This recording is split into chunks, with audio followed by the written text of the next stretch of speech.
Okay, in this video, I'm going to tell you 5 reasons not to take your tax-free cash. So when you come to retire, you have the option from your pension to take some tax-free cash from 55 right now, but that's moving to 57. But actually, should you? Well, of course, right? You know, tax-free cash is tax-free. I mean, tax-free. Well, in this video, I'm going to go against the grain a little bit here and hopefully give you something to think about. I'm going to give you 5 legitimate reasons not to take your tax-free cash.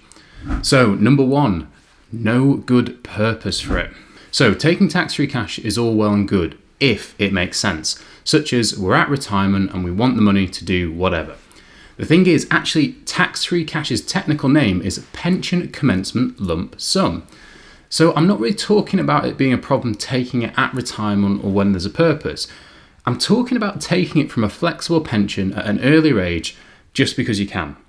So let's say you're at 55 and because you can and you have control of your tax-free cash, you take it and those funds are now crystallized, so no more tax-free cash from those funds.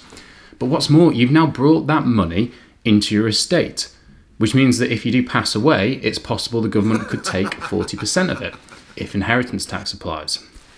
Unlike a pension policy, which can often have discretionary powers and be outside of your estate. But mainly, with interest rates on cash being miserably low, all you're doing is moving it from a very tax-efficient environment in the pension, where investments can grow free of income tax and capital gains tax, to a tax-inefficient place, such as a bank account. And then maybe to move it over into an ISA over many years. To do with what? Well, I guess invest again if you have no purpose so that it can beat inflation, which you can do already in your pension, so it doesn't make a great deal of sense. Or how about taking it and paying down a mortgage when your plan is to downsize in 5-10 years anyway? And if you're on a really low interest rate, then the difference in the interest you're paying compared to the growth you receive in the pension could mean it's not a good decision. Especially when you consider it with number 2, which, as I've kind of mentioned, is not as tax efficient. So if you take your tax-free cash, it may not be as tax efficient compared to another route.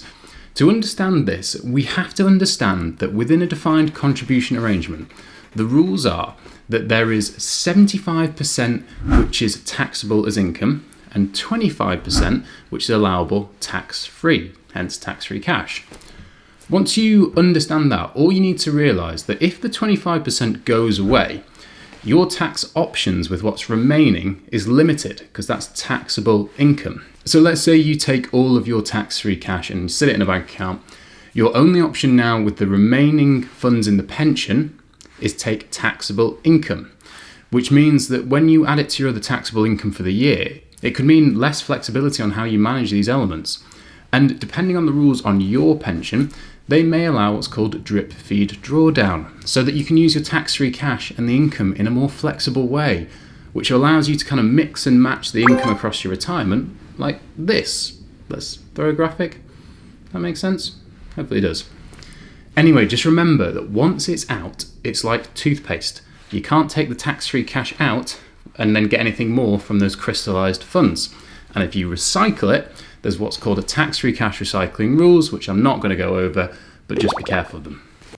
Okay, a side note. So some of you might be thinking, well, what if they change the rules? My case on that is that you can say that of any tax or legislation for the rest of time. So we can't really be beholden to that when making a decision, which we know that is likely perhaps not in our best interests. It's also fair to say that when, for example, we look at the lifetime allowance, and that's been reduced over the years, there's been transitional protections that have been put in place to give fair warning.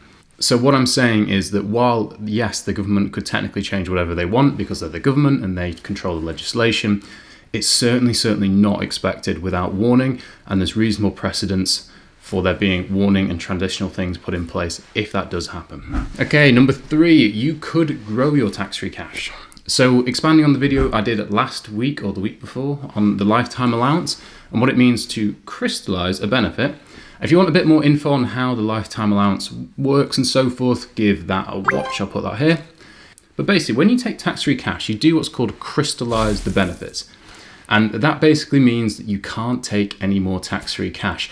And Brian is going to come and say something here. Go away, Brian, you suck.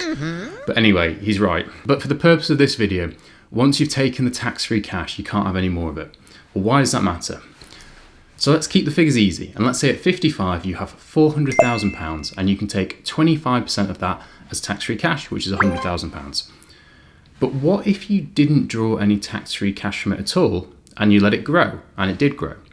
Well, because in this example, you're well under the lifetime allowance, the tax-free cash grows with the pension. So let's exaggerate this example and say a good 10 years in the market goes by, you're now 65. Well, your fund's now worth 600 grand.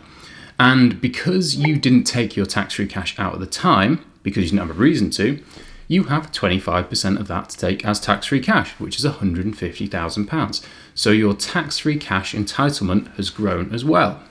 Okay, here's one for you out there with a defined benefit pension. For most defined benefit pensions, you have two options at retirement. One is to take a full pension, and the other is to take some pension in exchange for tax-free cash. So it's called commuting the benefits. And I'm going to focus on the second option here, where it reduces down your guaranteed pension and you take higher tax-free cash. Well, the question is, what rate do I exchange pension for tax-free cash? And this is where we need to check what's called the commutation factor from a defined benefit scheme, which is a very fancy way of saying the factor, the exchange for £1 of pension for £1 of tax-free cash. Now, typically this changes with scheme rules, and depending as you get older, they have different commutation factors at different ages. So these are all just examples and you'll have to check your scheme.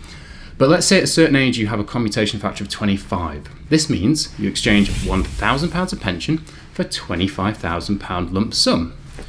But what happens if your scheme's less generous and you have a commutation factor of 12, which some schemes have?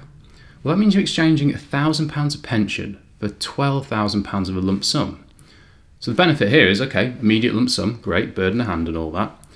But is it likely you're going to live more than 12 years? Based on ONS stats, I would certainly expect that. But it's not just that. The inflation increases that could apply to your pension can have a big difference here. So at the start of retirement, £1 of inflation increasing is probably worth about £2.09 after 25 years, assuming 3% inflation. Inflation could run a lot higher than that.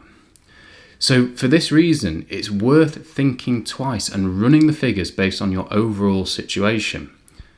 Does that mean that a low commutation factor means you should not take your tax-free cash? Well, no, it doesn't. If you use that to enjoy your early retirement and it makes sense for your financial circumstances, it of course makes sense. But if there are better options available to you based on your financial position, you need to consider it. Okay, and we're on number 5. Easiest one, you can't. So 5 is the easiest win.